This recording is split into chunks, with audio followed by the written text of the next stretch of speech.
দেওয়াল চাপা পড়ে মৃত্যু হলো 7 বছরের এক শিশুকন্যার। ঘটনাটি ঘটেছে হরিহরপাড়া থানার ডলটনপুর এলাকায়।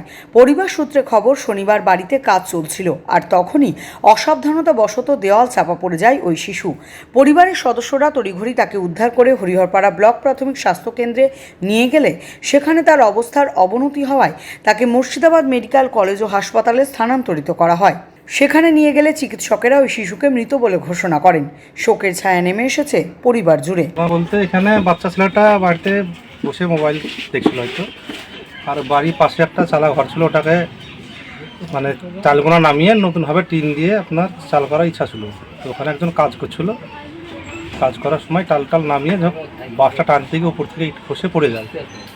তো ওই ইটটা পরে বাচ্চা ছেলেটার মাথায় দিয়ে আপনার সঙ্গে সঙ্গে মাথাটা কি হয়ে যায়। ওখান থেকে নিয়ে যেয়ে হসপিটাল নিয়ে যায়, হসপিটাল থেকে বহরমপুর যায়।